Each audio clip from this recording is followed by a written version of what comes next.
परमात्मा को पाने तथा उसका वास्तविक लाभ प्राप्त करने के लिए पवित्र बाइबल में प्रमाण है कि प्रभु ने मनुष्य को अपना ही स्वरूप बनाया।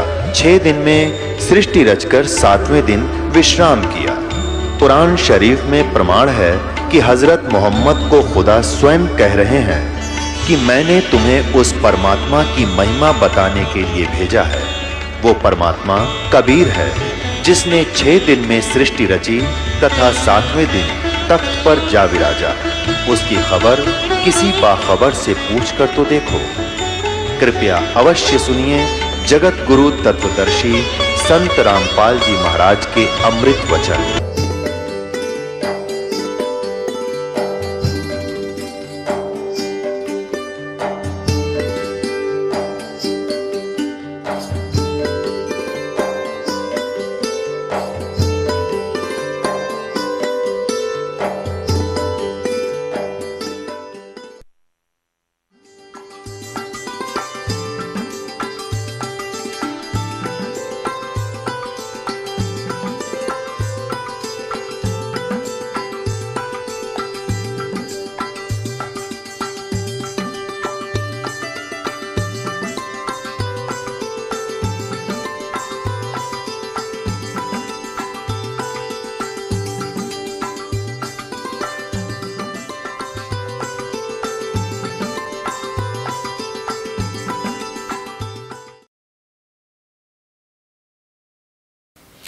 अब देखिएगा, ये है हंस योग प्रकाश 290 पृष्ठ पे, हम 291 पे पढ़ेंगे। यहाँ पर खेचरी मुद्रा विधि। देहांत काल में परम पद कैवल्य मोक्ष होता है। इन 4 मुक्तियों में से एक मुक्ति है। तालु छिद्र के ऊपर जीवा प्रवेश करके एक घड़ी मात्र खेचरी मुद्रा स्थित रहे और योगी को सर्प बिच्छू आदि का विष न लगे और बुढ़ापा रोग मृत्यु को जीत जावे। वाली पलित जो चमड़ा ढीला होकर सलोटें पड़ती हैं न होवे। बता, अब ये क्या बता रहे हैं कि तालू पर जीभ लाने से आदमी ना तो मरे ना उसका रोग होवे। या खेचरी मुद्रा श्री हंस जी करा करते। ऐसे बुरी बीमारी हुई, घुटना में रोग हो गया और बुखार से तड़फ कर मर गए और भूत प्रवेश कर गए उस साधना से। तो खा कैया साधना। अब थोड़ी सी झलक और दिखा दो एक बहन की। ये श्री हंस जी महाराज यही क्रियाएं करा करते जो आज इनके सुपुत्र श्री सतपाल जी और श्री प्रेम रावत जी जो अमेरिका वाला वो बता रहे हैं। करोड़ों जीवों को पीछे लगा रहे। यही साधना इनके पूज्य पिताजी और पूज्य गुरुदेव मानते हैं उनको, ये करा करते। वैसे तो इनको नाम देने का आदेश भी ना दे पाए थे ये, क्योंकि जिस समय इनकी 1966 जुलाई 19 को दिल्ली में मृत्यु हुई, उस समय सतपाल जी तो मंसूरी पढ़ रहे थे और वो छोटा लड़का अपनी माँ के साथ देहरादून में था 8 वर्ष का, और श्री सतपाल जी थे 15 वर्ष के 1966 में। तो ये तो वहाँ मर गया, किसी से बात भी ना कर पाया, बोल भी नहीं सके था, अनबोल होकर मरा, जैसे एक भक्तिहीन प्राणी की मृत्यु होती है। मेरे पूज्य गुरुदेव जी 108-9 वर्ष के होकर शरीर त्यागा था और आराम से चारपाई पे बैठे बैठे शरीर छोड़ गए। बुखार तक नहीं हुआ उनके कभी उस समय। और मेरे दादा गुरुदेव जी थे, वह भी ऐसे ही बैठे थे, बैठे बैठे शरीर छोड़ गए, कुछ दिखते नहीं उनको। और कबीर परमात्मा थे, सह शरीर आए थे, सह शरीर लाखों लोगों के सामने ऐसे गए थे। और भी यहाँ बहुत से भक्त ऐसे हैं जो ऐसे बात करते करते चुप ही चले जाते हैं। तो कहने का भाव ये है कि जो साधना ये कर रहे हैं ये किसी भी काम की नहीं है। इस साधना के करने से स्वयं श्री हंस जी महाराज प्रेत बाधा से पीड़ित हुए। तो खा गया भक्ति। देखिएगा, ये पुस्तक है अमृत के कलश। ये संपादक चमनलाल टंडन, MA M.Ed, दिल्ली विश्वविद्यालय। ये कहाँ से छपी है, किसने प्रकाशित की है? मानव उत्थान सेवा समिति, प्रधान कार्यालय 2/12, पंजाब विभाग, नई दिल्ली में। मुद्रक photo composing, Rajeshwari photo setters private limited, 2/12, Punjab विभाग, नई दिल्ली से। अब इसका दिखाते हैं आपको। ये इसके पृष्ठ नंबर 61 पर आप पढ़िए।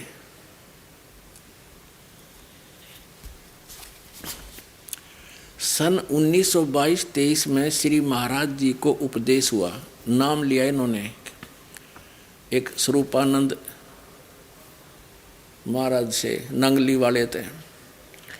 और 1926 में गुरु महाराज ने उन्हें उपदेश देने की आज्ञा दे दी। उपदेश प्राप्त करने के पश्चात श्री महाराज जी ने गुरु महाराज की शरण में रहकर उनकी आज्ञानुकूल साधना में प्रचार में अपना जीवन को लगा दिया। उपदेश के पश्चात श्री महाराज जी ने अपने गांव के पास उत्तराखंड की तपोभूमि में कई वर्ष कठोर तप और भजन किया। मानव उत्थान सेवा समिति श्री सतपाल जी महाराज की प्रेरणा से हंस स्मृति में वहाँ एक स्मारक बनाने का फैसला कर चुकी है। अब हम ये बताना चाहते हैं, कठोर तप किया और भजन किया। क्या तप किया और कौन सा भजन किया? गीता जी अध्याय नंबर 17 के और श्लोक नंबर, अभी दिखाता हूँ, क्योंकि ये रह कर एक मरना पड़ेगा, जब भी पुराना पेंट उतरेगा और तब ओरिजिनल टेकेगा। अब दिखाते हैं गीता जी अध्याय नंबर 17 में और श्लोक नंबर, ये दिखाते हैं आपको। उसमें कहा, ये देखिएगा, श्रीमद् भगवद गीता, गीता प्रेस गोरखपुर से प्रकाशित है। जयदयाल गोविंद का इसके अनुवादक है। 17वें अध्याय का ये 5 से शुरू करते हैं। ये 5वां श्लोक है। जो मनुष्य शास्त्र विधि से रहित केवल मन कल्पित घोर तप को तपते हैं, दंभ और अहंकार से युक्त, कामना, आसक्ति और बल के अभिमान से युक्त हैं। ये 6 में 5वां आपने पढ़ लिया। वे श्री रूप से सचित मुझ भूत समुदाय को और अंतःकरण सचित मुझ परमात्मा को भी करस करने वाले हैं। मुझे भी दुखी करते हैं। ऐसा घोर तप, कठोर तप करने वाले अज्ञानियों को तू असुर स्वभाव के जान। बता, गीता अध्याय नंबर 16 के श्लोक नंबर 23 में कहा है कि शास्त्र विधि को त्याग कर जो मनमाना आचरण करते हैं, उनकी ना तो कोई मोक्ष हो, गति हो, ना तो उनको गति प्राप्त हो, ना उनका कोई सुख हो और न ही कोई सिद्धि प्राप्त हो, ना उनकी परम गति हो, तो यूजलेस। तो इन्होंने शास्त्र विधि त्याग कर मनमाने अपने कल्पित घोर तप की साधनाएं की, तो जिससे इसकी क्या दुर्गति हुई, क्या हाल हुआ श्री हंस जी का, देखिएगा। अब हम आगे हैं वही पुस्तक अमृत के कलश और पुस्तक 61 पृष्ठ पे। यह पढ़ लिया आपने कि 1923 में इन्होंने दीक्षा प्राप्त की। 22-23 में श्री हंस जी महाराज को उपदेश हुआ और 1926 में इनको नामदान करने का आदेश दे दिया उस स्वरूपानंद जी नंगली वाले ने। और फिर इन्होंने उत्तराखंड में कई वर्ष तक कठोर तप और भजन किया। भजन खा किया है। हंस यहाँ पे कह रहे हैं जीव को हंस कहते हैं। जो शरीर छोड़कर जाता आदमियों का हंस उड़ गया, इसका वो जीव उड़ गया। जीव उड़ गया तो जीव की पूजा जीव कर रहा है। जीव जीव जीव जीव, उसने 2 भाग कर ले, चाहे 1 कर ले, हंस को चाहे जीव को, इनके शब्दों में। अब इस साधना को 40 वर्ष करने के उपरांत श्री हंस जी महाराज को प्रेत बाधा का शिकार होना पड़ा। जब भूत भी नहीं हटे इन साधनाएं, तो खा के इनकी भक्तियाँ।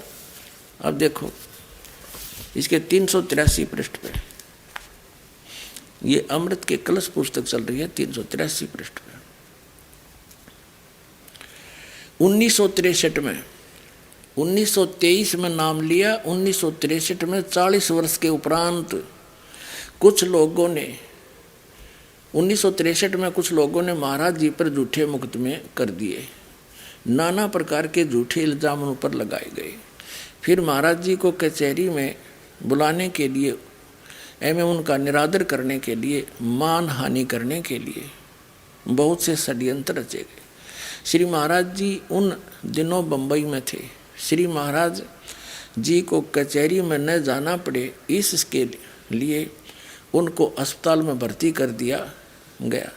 जब महाराज जी ने कहा कि तुम मुझे अस्पताल में क्यों दाखिल कर रहे हो, तो कहा कि महाराज जी आपके नाम के सम्मन जारी हो गए हैं और आपको दिल्ली कोर्ट में बुलाया है। महाराज जी ने कहा लेकिन मैं बीमार तो हूँ नहीं, यह तो झूठ ही होगा। तब जब डॉक्टर आएंगे और मुझे देखेंगे तो कहेंगे कि इन्हें तो कुछ है ही नहीं, मैं झूठा पड़ जाऊंगा। सुबह महाराज जी को भर्ती किया गया। शाम को डॉक्टरों ने आकर महाराज जी को देखना था। जैसे ही महाराज जी लेटे तो महात्मा रामानंद जी भी साथ ही उसी कमरे में लेट गए नीचे। 1-2 घंटे पश्चात महात्मा रामानंद जी सो रहे थे। उन्होंने हाय हाय की आवाज़ सुनी। वे उठे और महाराज जी से पूछा, क्या बात है महाराज जी? हंस जी से पूछा। महाराज जी की जीभ निकल रही थी, जीभ बाहर को आई हुई थी, आंखें लाल हो रही थी और जिस्म भट्ठी की तरह जल रहा था। महात्मा जी कहते हैं मैं घबरा गया और भागा सिस्टर के पास गया और कहा कि महाराज जी की तबीयत अचानक खराब हो गई है। डॉक्टर आए, उन्होंने महाराज जी का तापमान देखा, 104 बुखार था। सारी रात बेचैनी में कटी। डॉक्टर से कहा कि इनको दिल्ली जाना है। अब विचार करो पुण्यात्माओं, 104 बुखार में जीभ निकला करे, उसमें भूत आ गया है और भूत बढ़ गया, लाल आँख होगी, जीभ बाहर निकल आई और हाय हाय कर रहा, तो उसमें प्रेत आ गया। देखो आगे कंप्लीट स्पष्ट हो जाएगा। अब हम 383 पर आ गए हैं। इनका तो सम्मन आया हुआ है। डॉक्टर से कहा इन्होंने दिल्ली जाना है। डॉक्टर ने कहा कि इस हालत में ये दिल्ली नहीं जा सकते। झट डॉक्टर ने एक मेडिकल सर्टिफिकेट दे दिया। महाराज जी की तबीयत लगभग 1 महीने के लिए खराब रही। वो भूत रहा 1 महीने। हम सब लोग घबरा गए। कभी कभी बुखार इतना तेज हो जाता था कि महाराज जी की आंखें एकदम लाल हो जाती थी। जब कुछ दिनों के बाद महाराज जी होश में आए तो महात्मा रामानंद जी ने कहा, यानी बेहोश थे हुए 1 महीने तक अचेत पड़े रहे, वो भूत लौटा रहा उसमें, तो इसको परेशान करा दे ही तोड़ दी इसकी बुढ़ेगी। देख हम घबरा गए। महाराज जी की आंखें एकदम लाल हो जाती थी। कुछ दिनों के बाद महाराज जी होश में आए तो महात्मा रामानंद जी ने कहा, महाराज जी आप तो अच्छे भले सो रहे थे, एकदम आपको क्या हो गया, इतनी आपकी हालत कैसे खराब हो गई? तो महाराज जी ने कहा कि जैसे मैं लेटने लगा तो मैंने कहा, हे गुरु महाराज अब मेरी लाज आपके हाथ में है। ये लोग झूठे मुकदमे बनाकर मुझे कचहरी में खड़ा करना चाहते हैं। मैं बीमार तो हूँ नहीं हूँ, ये लोग झूठा मेडिकल सर्टिफिकेट भेजेंगे तो यह तो झूठ ही होगा। बस जैसे ही यह मन में आया और मैं लेटा तो मुझे बुखार चढ़ना शुरू हो गया और उसी से आज मेरी हालत होगी। गुरु महाराज जी ने मेरी लाज रखी और सचमुच मुझे बीमार कर दिया। हम विचार करो पुण्यात्मा, गुरु महाराज स्वस्थ कराया करें कि बीमार कराया करें? इनके गुरु महाराज भी भूत बन रहे। जब इन्हें याद किया वो भूत आ बढ़ा इसमें। और जब ऐसा बुरा हाल भूत प्रेत बाधा से होता है, 1 महीने तक उसकी ब्रेन मट्टी रही, खावे न पीवे, होश में नहीं आया। आगे देखो फिर वो भूत कैसे निकाला गया, देखिएगा।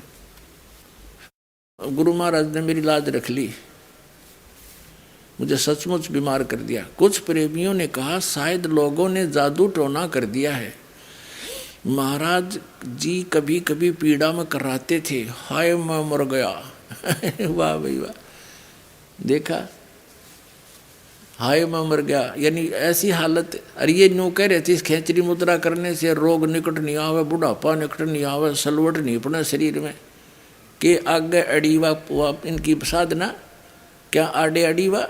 ये देखिएगा, हाय मैं मर गया, और बहुत कमज़ोर हो गए थे, हो गया। एक गुजराती बाई एक पंडित को लाई जो ऊपरी हवा का इलाज करता था, भूत का डनिया बुलाया, फिर झाड़े लड़ियाँ। हाँ देखो, ऊपरी हवा का इलाज करता था। तो उसने महाराज जी को देखकर कहा कि अरे इनको तो किसी ने कुछ कर दिया है, और ये तभी ठीक होंगे जब इनकी नज़र उतारी जाए और चौराहे की पूजा की जाए। पंडित जी ने एक मंत्र बताया जो नज़र उतारते समय बोला जाएगा। सारी सामग्री मंगाई गई और पंडित जी को उसकी दक्षिणा दे दी गई। वो झाड़ी लानी है कि वो विधि बताया गया, ऐसे कर लियो। वो विधि बता गया, ये मंत्र बोल दियो, ये ऐसे ऐसे सामग्री लाओ, मटके में घड़े में रखो, और रात के 12 बजे चौराहे पर रख आइयो। भूत जब प्रसन्न होगा, जब इसका पीछा छोड़ेगा तुम्हारे गुरु जी का। देखो, सारी सामग्री मंगाई और पंडित जी को उसकी दक्षिणा दे दी गई। और महात्मा रामानंद जी जो स्वयं ब्राह्मण परिवार के हैं, उन्होंने इस कार्य को अपने हाथों में लिया। लगभग 5-7 प्रेमी वहाँ पर थे हॉस्पिटल के कमरे में। रात के 12 बजे उस सामग्री को एक कलश में रखकर चौराहे में रखना था। रामानंद जी ने नज़र उतारने के बाद कहा कि कौन मेरे साथ चलेगा। सभी भयभीत हो रहे थे, ये चेले डर गए, भूता थे, सभी भयभीत हो रहे थे। अंत में उन्होंने डांट कर कहा, अरे डरते क्यों हो, मैं भी तो चल रहा हूँ, क्या भूत हमें खा लेगा। वो भूत का डर में थे और मटके में लेकर चले उसको। फिर अंत में उन्होंने एक दूसरे महात्मा को तैयार किया। घनघोर वर्षा हो रही थी, तेज हवा चल रही थी। जैसे ही महात्मा जी कमरे से बाहर निकले, यानी रामानंद उस गढ़े नरभूत ने लेकर, तो तेज आंधी से दरवाजे ने इतनी आवाज़ की और हवा के अंदर आने से महाराज जी जोर से चिल्लाए। कौन चिल्लाया? हंसराज जी चिल्लाए। वो रामानंद ठाकर भूत ने लेकर चलिया। दरवाज़ा खोला, उसको एकदम बड़ाक देसी लागी, तेज हुआ था। और डोके महाराज जी चिल्लाए, हंस जी चिल्लाए, फिर किलकी मारी भूत ने। देखो, जैसे ही महात्मा जी कमरे से बाहर निकले तो तेज आंधी से दरवाजे ने इतनी आवाज़ की और हवा के अंदर आने से महाराज जी यानी हंस जी भी जोर से चिल्लाए। तो रामानंद जी भी कांप उठे और डर गया, और उनका झाड़ी लानिया भी डर गया और भयभीत हो उठे। और मन में यह ख्याल आया कि फिर वापस कमरे में चलें, लेकिन फिर धैर्य बांध कर और नाम का सुमरण करते हुए, नाम खाक था तुम्हारे पास, हंस हंस, उसका भी 2 भाग करे। वे चौराहे की तरफ उस कलश को उठाए हुए चल रहे थे। दूसरे महात्मा छाता लिए हुए चल रहे थे। चौराहे में रखकर जैसा पंडित जी ने बताया था, पीछे मुड़ आए। हो गया कल्याण। इस अंश जी का ये साधना करता था। ये कौन सी अभी दिखाता हूँ, जो ये सारा समुदाय करता है। अब हम लेते हैं पुस्तक हंस योग प्रकाश। देखिएगा, जो श्री हंस जी यानी जिसमें भूत बढ़ रहे थे, उसके कर कमलों से लिखी गई है ये। और ये कहाँ से प्रकाशित है? प्रकाशक हैं श्री प्रेमनगर आश्रम, रजिस्टर हरिद्वार, संपर्क कार्यालय हंसादे 2/12 पंजाबी विभाग, नई दिल्ली से। मुद्रक हैं Rajeshwari photo setters private limited, 2/12 Punjabi विभाग, नई दिल्ली से। ये 2 शब्द में स्पष्ट लिखा है कि श्री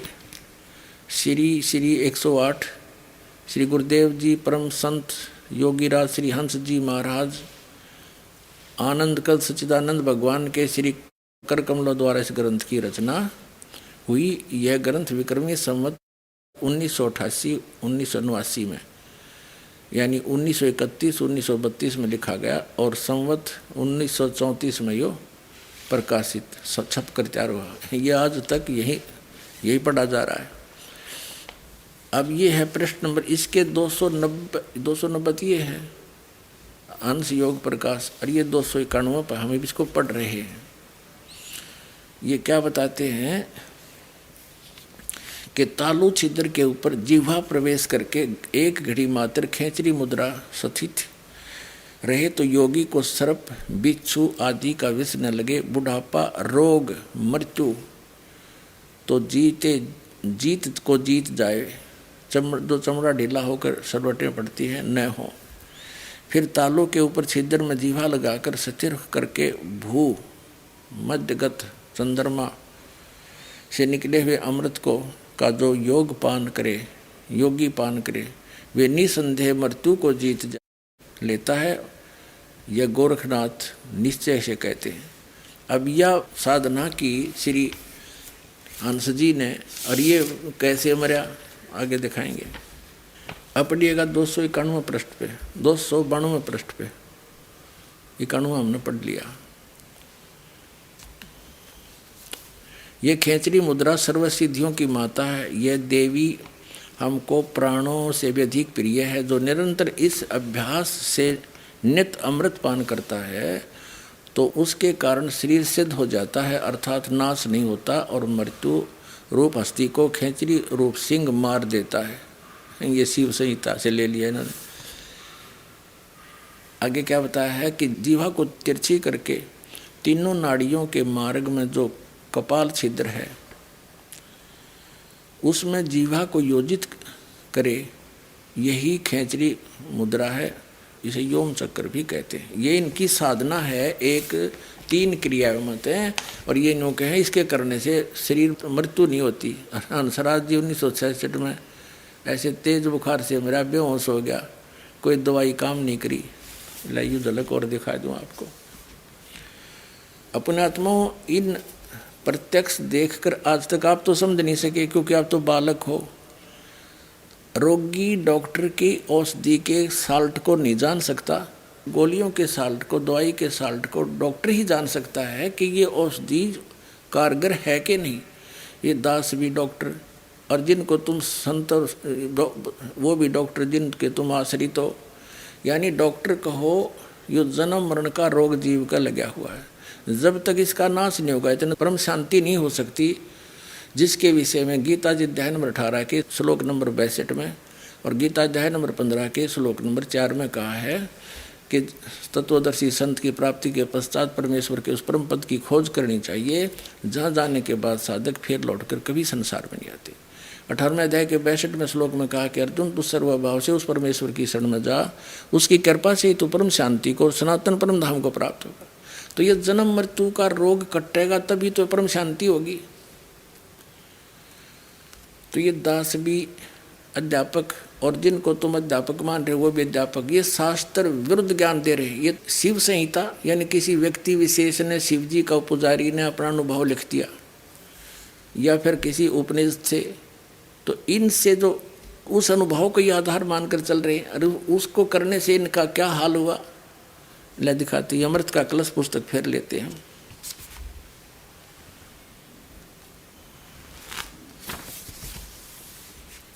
ये प्रकाशक हैं, ये इसके मुद्रक हैं, और इसके ये देखिएगा इसके 20 पृष्ठ पे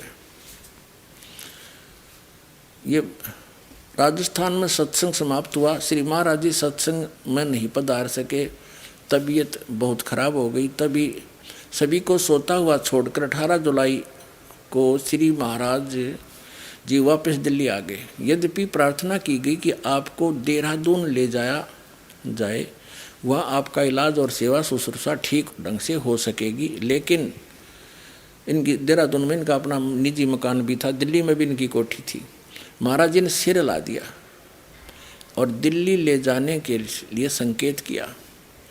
शक्ति नगर कोठी में जिस कमरे में गुरुदेव पहले ठहरा करते थे, उसमें न ठहर कर बाहर वाले कमरे में ठहरे, जहाँ पर साधारणतः श्री महाराज जी के ज्येष्ठ पुत्र, ये बाल भगवान, श्री सतपाल जी को ही बाल भगवान बोलते हैं, श्री बाल भगवान जी दिल्ली पधारते थे तो ठहरते थे।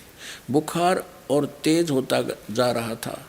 महाराज जी से कहा गया, महाराज जी श्री माता जी को बुला लें, कोई डॉक्टर लाएं या आपको देहरादून ले चलें। सेवकों ने प्रार्थना की। नहीं, महाराज जी बोले नहीं, किसी को ना बुलाओ, जाओ बाहर जाकर बैठ जाओ, मेरे पास कोई ना आए। इतना दुखी हो गया, किसी का बोल भी नहीं सुहा था, इसने इतना तंग हो रहा था। देखिए कोई ना आए, सभी चले गए। फिर भी सलाह करके डॉक्टर को बुलाया गया और डॉक्टर ने जांच करने के पश्चात दवा भी दी, लेकिन दवा का कोई असर नहीं हुआ। बुखार और तेज होता गया। सिर पर बर्फ़ की पट्टी लगा कर रखेगी, लेकिन तापमान नीचे आने का नाम नहीं ले रहा था। ऐसा लगता था कि बाह्य उपचारों से कुछ होने वाला नहीं है क्योंकि श्री महाराज जी योग मुद्रा में पहुंच गए थे। ये है इनकी अटकल मूर्ख बनाने की, बुरा हाल हो रहा कर रहा है, अन्य को योग मुद्रा में पहुंच गए, वो बेहोश हो गया बुखार के दबाव से और मृत्यु होगी। सारी रात तड़प का अगले दिन 19 जुलाई को इसकी मृत्यु होगी। ये देखो, ये वही 20 पृष्ठ पे हम पढ़ते हुए आ रहे हैं। सावन मास की सोमवती अमावस्या की अमृत बेला ब्रह्म मुहूर्त 19 जुलाई 1966 की प्रातः 3 बजे जगत से ये महान पुरुष हंस प्रभु संसार से महाप्राण कर गए। अब देखो इससे क्या क्या सिद्ध हो गया कि जो साधना ये करते थे उसने कोई इनका प्रोटेक्शन नहीं किया। ये कर ही नहीं सकती। शास्त्र भी गीता कर्मणाचरण जो करते हैं, गीता जी अध्याय नंबर 16 के श्लोक नंबर 23 और 24 में स्पष्ट किया कि वो बालकों का लेख है। उसके सारा विरुद्ध इन साधना और सारा विरुद्ध ज्ञान जनता में बांटा और आप भी ग्रहण किया तो क्या हाल हुआ। अन्य का क्या होगा, अंडरस्टूड है। जब तक पुण्य चलते हैं प्राणी के पूर्व जन्मों के, जैसे बैटरी चार्ज होती है और उसको से चार्जर भी ना ला रखा हो और चार्जर लगा रखा हो और वैसे टांग रखा हो जहाँ बिजली है ना उसमें, तो वो चार्ज नहीं हो रही। और जब तक वो उसकी अक्षमता पहले की है उसके अंदर जो रिजर्व कोटा, तब तक तो उससे बल्ब भी जग रहे हैं, पंखे भी चल रहे हैं, नो प्रॉब्लम। और जब वो एकदम डाउन होएगी क्योंकि चार्जर है ही नहीं, तो सारी प्रॉब्लम जो श्री हंस जी को भोगनी पड़ी 40 साल की साधना के बाद। और प्रेत प्रवेश कर झाड़े ला के निकलवा संत का, वो प्रेत बाधा दूर हुई। धिक्कार ऐसी भक्ति को। मनुष्य जीवन अपना भी डबो दिया करोड़ों का और सिर पर भार धर दिया इस भोली आत्मा ने। अब लिखा है इस अमृत के कलश में कि ये बता रहे हैं हंस जी के मैं पहले आर्य समाज के विचारों से प्रभावित था, ओम नाम का जाप करता था। फिर ये स्वरूपानंद नंगली वाला एक ऐसा अज्ञानी संत मिला, वह थोड़ी बहुत तो शास्त्र अनुकूल साधना का ओम नाम का जो लाभ मिलना था वो भी छुटवा दिया इस पुण्यात्मा का, और ये डले डुबा दिए। और यह इसने सहर स्वीकार कर ली क्योंकि हम बोले हैं, बालक है। हमने जो भी कोई अटपट सी बात अलग से दिखाता हमें अच्छी लगती है और उसको छोड़ देते हैं ओरिजिनल को। तो ऐसे ही इन्होंने दुरुक्ति अपनी कर ली और पूरे करोड़ों की संख्या में और डबो दिए। इनके पुत्र लग रहे विषय काम में, दुनिया के अनमोल जीवन का नाश करने के लिए। मानुष जीवन दुर्लभ है, मिले न बारंबार, जैसे तरबत से पत्ता टूट जाए वो बोर नहीं लगता डार। अब ये और क्या क्रिया बताते हैं। अब हम फिर हंस योग प्रकाश जो श्री हंस जी की ही करती है, इन्हीं के द्वारा अनुभव लिखा गया अपना। ये देखिएगा, ये हंस योग प्रकाश में आ गई हम। वो अमृत का कलश हमने रख दी।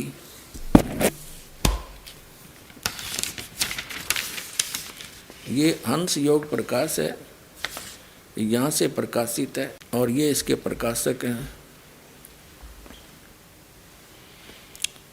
ये मुद्रक है इनका।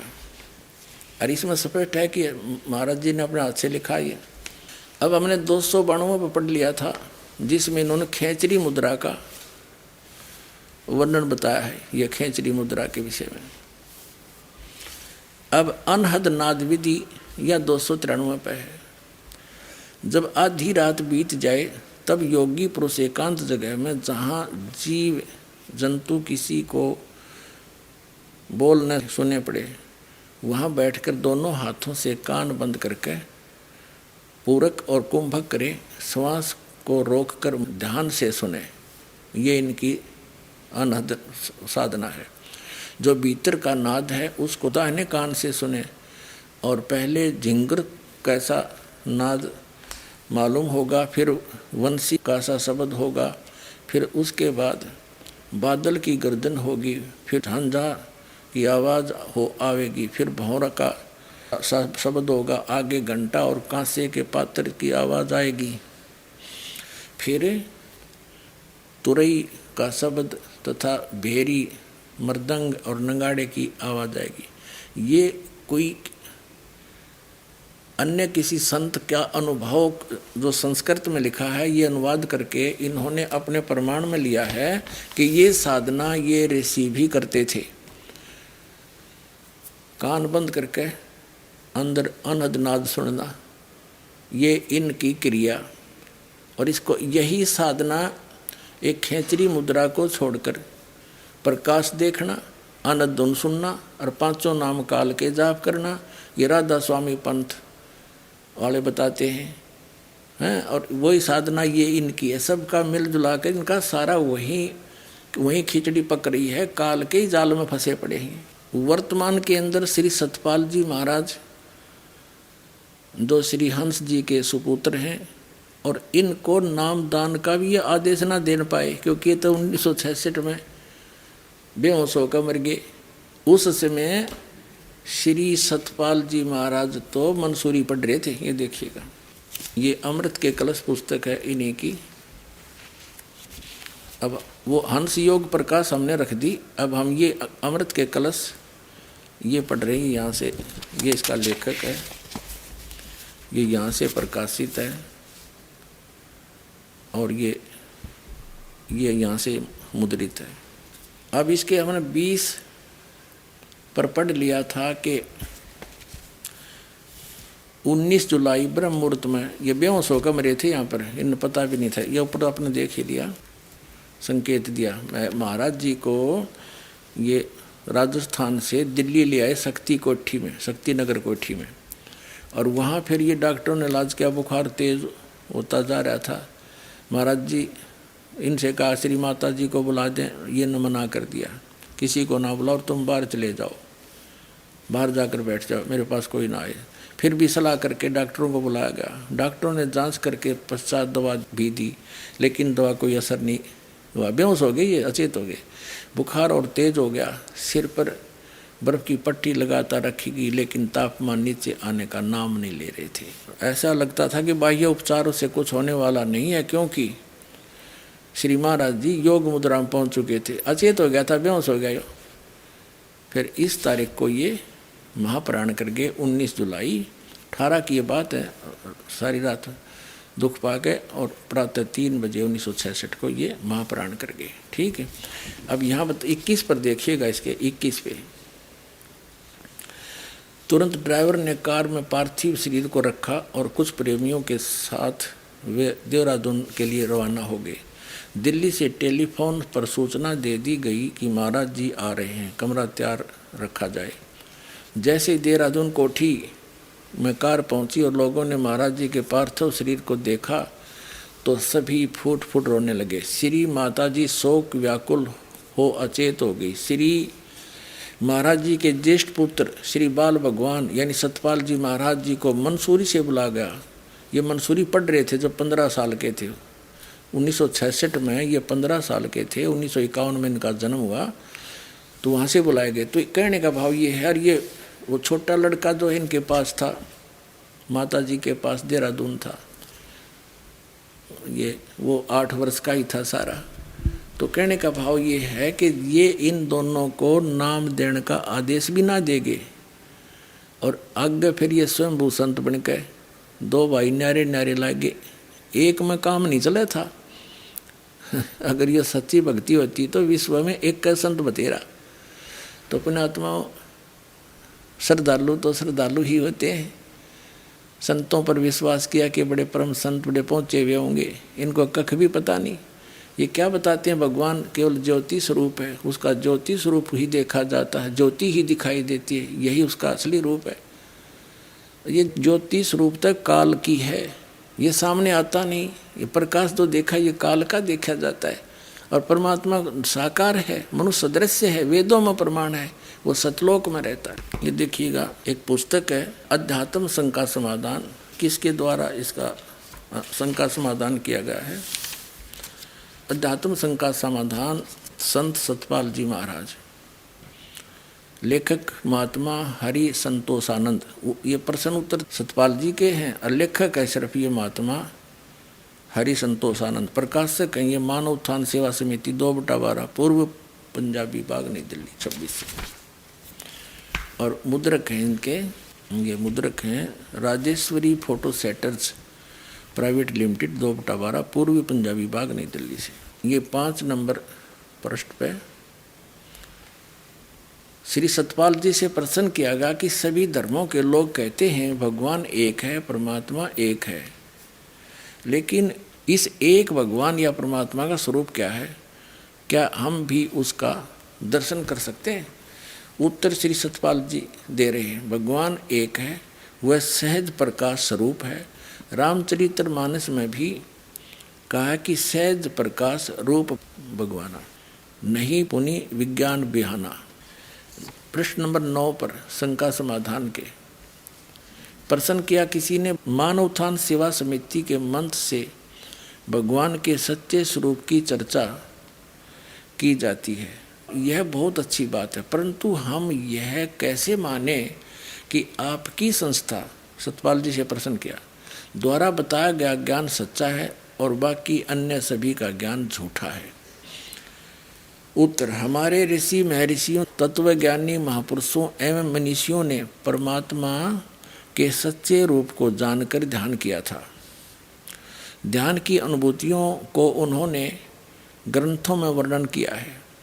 ज्ञान वह सच्चा है जो तीनों अवस्थाओं में एक सा रहे। जैसे धर्म ग्रंथों में परमात्मा के स्वरूप का वर्णन है, वैसा ही गुरु भी ज्ञान देते हैं तथा ठीक वैसा ही ध्यान अवस्था में अनुभूति होती है। भगवान श्री कृष्ण ने गीता में बताया है कि परमात्मा का सच्चा स्वरूप दिव्य ज्योति परम प्रकाश है। रामायण में भगवान को प्रकाश रूप ही बताया गया। वेद और उपनिषदों में 10 पृष्ठ पागे परमात्मा को दिव्य ज्योति स्वरूप ही कहा गया है। संत कबीर, गुरु नानक, महात्मा बुद्ध, ईसा, मोहम्मद, मूसा ने भी प्रकाश स्वरूप परमात्मा का ही ध्यान किया। सभी संतों व ग्रंथों ने एक स्वर में कहा है कि उस प्रकाश स्वरूप परमात्मा का ज्ञान समय के सच्चे सतगुरु ही करा सकते हैं। अपने आत्माओं, अब ये श्री सतपाल जी के सट्टे मारे हैं नो का वेदों में भी परमात्मा ज्योत स्वरूपी लिखा है। कबीर साहब भी ज्योत स्वरूपी बताते थे, नानक जी भी प्रकाश ही बताते थे। इन्हें खाक पड़ा फिर वेदों को हैं। अब दिखाता हूँ आपको वेदों में क्या प्रमाण है और थोड़ा सा और देखते हैं। और ये किसके पुजारी हैं? ये श्री विष्णु जी के पुजारी हैं और इसी ज्ञान से हम अटे पड़े थे पहले। जैसे ये दास भगवान विष्णु जी का पुजारी था इस तत्व ज्ञान की प्राप्ति से पूर्व, तो श्री कृष्ण जी की मूर्ति बना रखी हमने, घर पर रखी, विष्णु जी की, श्री कृष्ण जी की, श्री रामचंद्र जी की, उन्हीं के अवतार जान के। और फिर भी कोई पूछते थे एक दूसरे से भगवान कैसा है?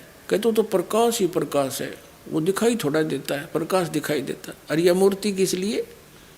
अब आई समझ रहे तरह के जब वो ये सिर पैर नहीं था हमारे, और उसी सतर का ज्ञान ये आज प्रचार कर रहे हैं जो महात्मा बन के। देखो इसी के 11 पृष्ठ पे शंका समाधान नामक पुस्तक के 11 पृष्ठ पर आगे 9-10 पढ़ लिया। प्रश्न, श्री राम भगवान के अवतार थे यानी विष्णु जी के, तब फिर उन्होंने लंका पर चढ़ाई करते समय शंकर रामेश्वर की पूजा क्यों की?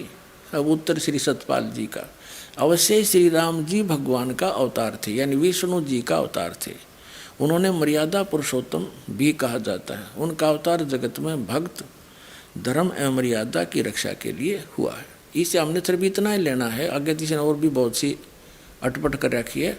इसका अर्थ ये भगवान श्री विष्णु जी को मानते हैं और स्वीकार करते हैं कि श्री रामचंद्र जी भगवान यानी विष्णु जी के अवतार थे और श्री हंस जी विष्णु जी के, श्री कृष्ण जी के ही पुजारी थे। हंस योग प्रकाश के ये नहीं की पुस्तक है, इसके 50 पृष्ठ पर ले चलते। पहले तो आपको इनकी सारी उवाबाई दिखाता हूँ। ये देखिए, हंस नाम से शुरू किया, हंस योग प्रकाश, ये पृष्ठ नंबर 50 है, यहाँ 51 है, तो ये इधर 50 है। तो हम यहाँ पढ़ रहे हैं, शांत स्वरूप शेष पर शयन करने वाले, नाभि कमल से संसार को बनाने वाले, और देखो ऐसे लक्ष्मीपति कमल नेत्र सब लोकांतरों के स्वामी श्री हरि को मेरी वंदना, बारंबार मेरा नमस्कार है। इति सिद्धम श्री हंस जी और श्री सतपाल जी और श्री बाल योगेश्वर जिसको कहते हैं श्री प्रेम रावत जी, ये दोनों भाई और इनका पिताजी, ये श्री विष्णु जी के पुजारी हैं। विष्णु जी इज सतोगुण विष्णु। इन 3 भगवानों में से, 3 प्रभुओं में से श्री ब्रह्मा जी रजगुण है, श्री विष्णु जी सतगुण हैं और श्री शिव जी तमोगुण हैं। इनमें से ये एक के पुजारी हैं, श्री विष्णु जी के। विष्णु जी श्री कृष्ण जी और राम जी के ये पुजारी हैं और अपना अनुभव कथ रहे हैं। हंस नाम जपो, दुनिया को भ्रमित कर रहे। और ये अटपट खेचरी मुद्रा ये किसी सदग्रंथ में प्रमाण नहीं है। इन ऋषियों के या अन्य जो पथभ्रष्ट लोगों के बनाए अनुभव की पुस्तकें मान्य नहीं होती अध्यात्म मार्ग में। देखो, किसी बच्चे ने कोई मैथमेटिक्स की प्रॉब्लम यानी कोई प्रश्न हल कर रखा है और वो गलत कर दिया, तो उसको ठीक करने के लिए हमने मूल पाठ को पढ़ना पड़ेगा। उसमें क्या बात कही गई है, उसके मूल को पढ़कर ही आगे वो इक्वेशन, वो प्रॉब्लम यानी प्रश्न ठीक हो सकता है, वो क्वेश्चन का आंसर सही बन सकता है। अगर हम उस गलत को आगे गलत पर चलते रहेंगे तो उससे नहीं हो सकता। तो हमने अपने मूल सदग्रंथों को पुनः देखना पड़ेगा, वेद और गीता और परमेश्वर के द्वारा बोले गए कबीर वाणी को, सच्चिदानंद घन ब्रह्म की वाणी को पुनः देखना पड़ेगा। तब ही हम इस उलझी हुई गुत्थी को ठीक से समझ सकेंगे, सुलझा सकेंगे। अच्छा, यहाँ तो ये बता दिया, इनका सिर पैर नहीं, कोई जिसको ज्ञान नहीं वो ऐसे अटपट किया करता है। उवाबाई बोलते हैं इसको। कबीर साहब कहते हैं सटदल उवाबाई बकदा, ये उवाबाई बकते हैं। आगे फिर क्या बताते हैं देखिए, ये प्रस्तावना है इनकी, ये प्रस्तावना है, इसमें पृष्ठ कोई नहीं है। इसके यहाँ दूसरे पृष्ठ में लिखा है कि तत्व बोध आदि शास्त्रों में लिखा है कि ब्रह्म का इस प्रकार चिंतन करना चाहिए, जो एकांत में बैठे तो ब्रह्म का ही चिंतन करे और जो परस्पर बात करे तो ब्रह्म की ही करे। किसी को कथन करना हो तो ब्रह्म का ही करे, यही ब्रह्म प्राप्ति का सहज उपाय है। बता, ये ब्रह्म तक काल है और इसका ओम नाम है, वो इन्हें छोड़ दिया। बातें करें ब्रह्म की, कदे श्री विष्णु जी को प्रणाम है और ब्रह्म का चिंतन करें। ब्रह्म तो काल है, उसका ओम नाम है, वो तुमने छोड़ ही दिया। अब देखो, दिखाते हैं, अब अपने और सदग्रंथ दिखाते हैं, ये क्या बताते हैं देखिएगा। श्रीमद् देवी भागवत में, ये देवी पुराण है, गीता प्रेस गोरखपुर से प्रकाशित है, गीता प्रेस गोरखपुर। इसके संपादक है हनुमान प्रसाद पोदार चमनलाल गोस्वामी और ये यहाँ से छपी है, गीता प्रेस गोरखपुर से छपी है। इसके 562 पृष्ठ पर और 7वां सकंद है ये 562 पृष्ठ पर हम यहाँ पढ़ेंगे। देवी का हिमालय को ज्ञानोपदेश, ब्रह्म स्वरूप का वर्णन, ब्रह्म के बारे में बताया। श्री देवी जी कहने लगी, पहले तो अपने बारे में बताया, फिर इसको आगे नकार दिया है। उस ब्रह्म का क्या स्वरूप है यह बतलाया जाता है, जो प्रकाश रूप सबके अत्यंत समीप में सचित हृदय रूप गुहा में सचित होने के कारण गुहाचर नाम से प्रसिद्ध है और महान अर्थात परम प्राप्य है। वह समस्त प्रजा के ज्ञान से परे है, वह यह परम सत्य और अमृत अविनाशी तत्व है। सौम्य, उस वेदने योग्य लक्ष्य का तुम वेदन करो, मन लगाकर उसमें तन्मय हो जाओ। सौम्य यहाँ बताया कि परवण ओम धनुष है, परवण कहें ओम ने, ओंकार ने, धनुष है, जीवात्मा बाण है, और ब्रह्म को उसका लक्ष्य कहा जाता है। यानी ब्रह्म की उपासना करो, ओम नाम जाप करो। ये देखिए, फिर यहाँ से शुरू किया है, उस एकमात्र परमात्मा को ही जाने, दूसरी बातों को छोड़ दें। यही अमृत रूप परमात्मा के पास पहुँचाने वाला पुल है। संसार समुद्र से पार होकर अमृत स्वरूप परमात्मा को प्राप्त कराने का यही सुलभ साधन है। इस आत्मा का ओम के जप के साथ ध्यान करो। इससे अज्ञान में अंधकार से सर्वथा परे और संसार समुद्र से उस पार जो ब्रह्म है उसको पा जाओगे, तुम्हारा कल्याण हो। ओम नाम ब्रह्म का है और ओम नाम के जाप से ब्रह्म प्राप्ति है। ये देखिएगा 263 पृष्ठ पर हम पढ़ रहे हैं। वह यह सबका आत्मा ब्रह्म ब्रह्मलोक रूप दिव्य आकाश में रहता है। अब इस सदग्रंथ से हमने सिर्फ इतना ही लेना था कि ब्रह्म प्राप्ति का, ब्रह्म का जो ध्यान करना है वो ओम नाम के जाप करते समय ओम का ही ध्यान करना है, और ओम के जाप से ब्रह्म की साधना पूरी होगी, प्राप्ति होगी, वो ब्रह्म लोक में रहता है। और श्री हंस जी बात करते हैं ब्रह्म के ध्यान की, और नाम देते हंस, और इसी को कहते हैं ये ओंकार मंत्र है। इसमें है कि तो ओंकार मंत्र, प्रणव मंत्र है यही। प्रणव तो ओम को कहते हैं आपके समक्ष है, और ओम नाम के जाप से ब्रह्म प्राप्ति होती है। और ये बात करें ब्रह्म प्राप्ति की, नाम दे हंस, और क्रिया वो बताओ जो किसी संत ने नहीं की। अब जैसे दास ने कहा कि हमारे मान्य जो सदग्रंथ हैं, पवित्र चारों वेद और पवित्र श्रीमद् भगवद गीता, क्योंकि उन चारों वेदों का ही निष्कर्ष इस गीता ज्ञानदाता ने दिया है। और पवित्र परमात्मा पूर्ण ब्रह्म के मुख कमल से उत्तरित वाणी सच्चिदानंद घन ब्रह्म की वाणी यानी कबीर वाणी, ये हमारे प्रमाणित सदग्रंथ हैं, गॉड गिवन है। इसके अतिरिक्त जो उपनिषद हैं ये अपना अपना अनुभव प्रत्येक ऋषि और देव का है, देवी का है। अब जो इनका ज्ञान वेदों से मेल खाता वो सत्य है, बाकी सत्य नहीं, हमें मान्य नहीं है। पुण्यात्माओं, अब ये कैसे निर्णय करें कि पुराणों में कौन सा ज्ञान सच्चा है, कौन सा झूठा? तो ये जो ज्ञान है देवी जी ने बताया है, पुराणों में लिखा है, यदि ये गीता और वेदों में है तो ये सही है। आपको दिखाते हैं, देखिएगा श्रीमद् भगवद गीता, ये जयदयाल गोविंद का इसके अनुवादक हैं, गीता प्रेस गोरखपुर से प्रकाशित है।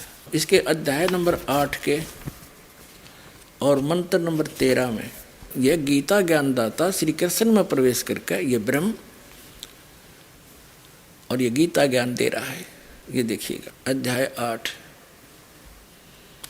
और इसका 13वां मंत्र है, ओम इति एकाक्षरम ब्रह्म व्याहरण माम अनुस्मरण ये प्रयाति तजंदेहम स याति परमाम गतिम। माम ब्रह्म, मुझ ब्रह्म का ओम इति एकाक्षरम, ओम यह है एक अक्षर है, नथिंग एल्स। व्याहरण माम अनुस्मरण, उच्चारण करके सिमरण करता हुआ, यह प्रयाति तजंदेहम, जो अंतिम सांस तक यानी आखिरी दम तक सुन करता हुआ, शरीर छोड़ते समय तक सिमरण करता हुआ जाता है, स याति परमाम गति, वो ओम से मिलने वाली परम गति को प्राप्त होता है। तो अब ओम से कौन सी परम गति प्राप्त होती है? आपने श्रीमद् देवी भागवत के 7वें स्कंद में आपके रूबरू कर दी दास ने। देवी जी कह रही है कि मेरी भी पूजा त्याग दो, सब बातों को छोड़ दो, केवल एक ओम नाम का जाप करो और उसके जाप से ब्रह्म की प्राप्ति होगी और वो ब्रह्म लोक में रहता है। तो इससे सिद्ध हो गया कि ये ज्ञान पुराण का गीता से मेल खाता। गीता किससे मेल खाती? वेदों से। ये प्रमाण देते, गीता से भी पहले वेद प्रथम है और इन वेदों से भी पहले सूक्ष्म वेद जो गॉड गिवन कबीर परमात्मा ने अपने मुख से बोला है वो प्रथम है। सेकंड ये चारों वेद हैं। इसके तीसरे नंबर पर श्रीमद् भगवद गीता है। अब वेद भी क्या बताते हैं देखिएगा। वेद ज्ञान दाता भी ब्रह्म है, ये यजुर्वेद है। इसके ये कहाँ से प्रकाशित है? प्रकाशक है सार्वदेशी कार्य प्रतिनिधि सभा 2/5 महर्षि दयानंद भवन रामलीला मैदान नई दिल्ली से। महर्षि दयानंद जी द्वारा इसका अनुवाद है। मुद्रक यहाँ से है Prince offset printers 1510 Pataudi house Daryaganj Nai Delhi से। इसके 40वें अध्याय का अंतिम अध्याय है 40वां और इसका 15वां श्लोक दिखाते हैं। ये 44वां अध्याय 40वां अध्याय यजुर्वेद भाष्य। ये है 40वें अध्याय का 15वां श्लोक है। ओम करतो समर किलवे समर करतुम समर। ओम नाम का जाप करतो माने काम करते करते, नाम उठत नाम बैठत नाम सोवत जागवे, नाम खाते नाम पीते नाम से लागवे। क्योंकि ये जो वेदों में ज्ञान है ये सूक्ष्म वेद से भी मिलता है, सच्चिदानंद घनब्रह्म की वाणी से मिलता है। उसमें लिखा कि नाम उठत नाम बैठत नाम सोवत जागवे, नाम खाते नाम पीते नाम से लागवे। और गीता जी अध्याय नंबर 8 के श्लोक नंबर 5 और 7 में गीता ज्ञानदाता कहता है तू मेरी भक्ति करेगा मुझे प्राप्त होगा और मेरा सिमरण भी कर और युद्ध भी कर। 8वें अध्याय के 13वें श्लोक में उसने बता दिया मेरा मंत्र तो एक ओम है, नथिंग एल्स। और फिर 18वें अध्याय के 62वें श्लोक में कहा कि यदि तुझे परम शांति प्राप्त करनी है, युद्ध नहीं करना चाहता, तो उस परमेश्वर की शरण में जा, उसकी कृपा से तू परम शांति को सनातन परम धाम को प्राप्त होगा। उसके लिए ऑप्शन छोड़ दिया कि तत्वदर्शी संतों की खोज कर और वो तुझे ज्ञान देंगे, उससे तेरा मोक्ष होगा, वो प्राप्ति होगी। जाने के बाद फिर लौट कर कभी संसार में नहीं आते। उसके लिए 17वें अध्याय के 23वें श्लोक में बताया कि उस सच्चिदानंद घनब्रह्म के पाने का 3 मंत्र का जाप है। वो परमात्मा ऊपर है, गुप्त है और ओम तत्सत इति निर्देश है, ब्रह्मण त्रिविधय समर्थ है। उस परमात्मा के पाने का 3 मंत्र का जाप है। ओम तो यह साधना होती है। जैसे हमने जल प्राप्ति करनी है, जल पृथ्वी के नीचे है और जल हमारा पूज्य है। उसके लिए जो प्रोसेस अपनाया जाता है, जो प्रोसीजर अपनाया, जो इंस्ट्रूमेंट हम लाए, वो हमारे पूज्य नहीं है, वो तो हमारे औजार हैं। जैसे हैंडपंप लगाना है तो बोकी और पाइप से क्रिया करी, जब बोकी पाइप तक पहुंच गई हैंडपंप पर वो मशीन लगाई। वो वस्तु प्राप्ति के लिए जल हमारा पूज्य है और ये साधना है। तो जैसे बोकी लगाई है, बोकी लगाई जाती है, मिट्टी बाहर फेंकी जाती है, ऐसे मारी जाती है, पाइप नीचे की जाती है। ये काम तो करेगा ओम और तत्। तत् ये सांकेतिक के दास बताएगा। ओम ब्रह्म का मंत्र है और तत् ये परब्रह्म का सरपुरुष, अक्षर पुरुष का। ओम तो समझो सरपुरुष का, इसको सरब्रह्म भी कहते हैं और सीधा ब्रह्म भी बोल देते हैं। और तत् ये सांकेतिक है। गीता जी अध्याय नंबर 17 के श्लोक नंबर 23 में जो 3 मंत्र हैं ओम तत्सत, उनके ऊपर दास कुछ प्रकाश बीच में डाल रहा है, तब ये वेद वाला ज्ञान समझ में आओगा। तो ओम तो इस सरपुरुष का गीता अध्याय नंबर 15 के श्लोक नंबर 16 और 17 में 3 पुरुष हैं। 3 पुरुष कहो, 3 ब्रह्म कहो। तो सरपुरुष का तो ये ओम मंत्र है ब्रह्म का, अक्षर पुरुष का ही तत्सांकेतिक दास बताओगा। और परम अक्षर पुरुष, परम अक्षर ब्रह्म 8वें अध्याय के 3 श्लोक में कहा गीता ज्ञानदाता ने कि वो परम अक्षर ब्रह्म है, जिसके बारे में अर्जुन ने गीता ज्ञानदाता से 8वें अध्याय के प्रथम मंत्र में पूछा है कि वो किम तत्परम, जो आपने 7वें अध्याय के 29वें श्लोक में जिसकी चर्चा की है कि तत्परम को जान कर, सारे अध्यात्म को जानकर सब कर्मों से परिचित व्यक्ति केवल जरा और मरण से छूटने का प्रयत्न करता है, वो किम तत्परम। उसका उत्तर दिया है 8वें अध्याय के 3 श्लोक में गीता जी में कि वो परम अक्षर ब्रह्म है। तो गीता अध्याय नंबर 15 के श्लोक नंबर 17 में वो परम अक्षर ब्रह्म के विषय में जानकारी है। उसके विषय में कहा कि उत्तम पुरुषत्व अन्य परमात्मा इति उदाहरते। उत्तम पुरुष वो परम अक्षर ब्रह्म, वो पुरुषोत्तम, वो सही भगवान, श्रेष्ठ प्रभु, तो वो कोई और है किससे? 15वें अध्याय के 16वें श्लोक में वर्णित 2 सरपुरुष और अक्षर पुरुष से कोई अन्य है वो उत्तम पुरुष, वो परम अक्षर ब्रह्म है। तो वो गीता अध्याय नंबर 17 के श्लोक नंबर 23 में जो सत्य है 3 नंबर का, वो परम अक्षर ब्रह्म का मंत्र है, वो कोड वर्ड है, सीधा ओम तत्सोम तत्सत, ये कोई जाप नहीं है। तो अब यहाँ जो गीता बता रही है कि उसको प्राप्त करने का फिर हम जो साधन अपनाना है वो पूजा नहीं है उसकी। अब जैसे हैंडपंप लगाया, उसके लिए बोकी मारी, ये तो है ओम नाम और साथ में तत्, इन दोनों का श्वास उश्वास से सेवन करना है। और फिर उसके बाद जैसे पाइप पहुंच गई पानी तक पृथ्वी में, वो जल नहीं प्राप्त हुआ इस 2 मंत्र के अक्षर के मंत्र थे, लेकिन इस बिना वो वहाँ तक स्थिति नहीं आ सकती। इसके ऊपर फिर एंड पंप लगाया जाता मशीन। वह मशीन समझो वो सत है। गीता अध्याय नंबर 15 के श्लोक नंबर 23 में ओम तत्सत में वो सत जो शब्द है वो गुप्त है, सार शब्द कहते हैं उसको। वो हैंड पंप है, ऊपर मशीन है, उसके लगाए बिना वो पानी नहीं मिल रहा है। तो इन दो अक्षर के मंत्र बिना वो हैंड पंप लगाने योग्य स्थिति नहीं आ सकती। तो इस प्रकार दास आपको 3 स्थिति में दीक्षा देता है। पहली बार तो प्रथम मंत्र, दूसरी बार में सतनाम 2 अक्षर का ओम और तत् मिलाकर, और तीसरी बार में जब आप कहीं समन इतना हो जाता है कि हैंड पंप लगाया जा सकता है तभी जल निकलेगा, नहीं बीच में कितना लगा दे तो वो जल नहीं निकाल सकता। तो ऐसे उस परमात्मा के पाने की ये पूरी विधि है। तो ओम तत्सत इति निर्देश है, ब्रह्म त्रिविध समर्थ है। उस परमात्मा के पाने की ओम तत्सत के 3 मंत्र की 3 विधि से सिमरन का निर्देश है। वो तत्वदर्शी संत बताएगा। तो ये दास है वो तत्वदर्शी संत। अब आपने देख लिया कि ब्रह्म प्राप्ति का वेदों में भी ओम मंत्र लिखा है, आगे और दिखाते हैं। और वेद ज्ञानदाता कहता है कि वो पूर्ण ब्रह्म परमात्मा तो मोक्ष है, वो तो गुप्त है, प्रोक्ष है, प्रोक्ष मोक्ष नहीं प्रोक्ष है, गुप्त है। उसकी विधि संत बताएगा तत्वदर्शी संत। ये देखिएगा, अभी आपने यजुर्वेद के 4400 माने 40वां अध्याय पढ़ा, 40वें अध्याय का 15वां श्लोक पढ़ा है कि ओम कर्तो समर किलवे समर कर्तुम समर वायु अनिलम अमृतम अथिदम भस्मांतम शरीरम। जब शरीर छूटेगा, अंत होगा, नाश होगा, भस्म होगा तेरा शरीर, तब तक इस ओम नाम का जाप काम करते करते सेवन करो, विशेष कसक के साथ सेवन करो। मनुष्य जीवन का प्रथम कर्तव्य जान के इसका सेवन करो। इससे आपका जो जीव है, वायु है, वो अमृतम अनिलम अमृतम अथिदम, यानी इतना अमृतो प्राप्त हो जाएगा जितना ओम से होना है। अब देखो, इस महर्षि दयानंद ने इसका अनुवाद करते समय ये विचलित है, क्योंकि महर्षि दयानंद जी ओम नाम के जाप का समर्थक नहीं था, इसलिए वो भी ऐसा दुखी होकर मृत्यु को प्राप्त हुआ 59 साल की उम्र में।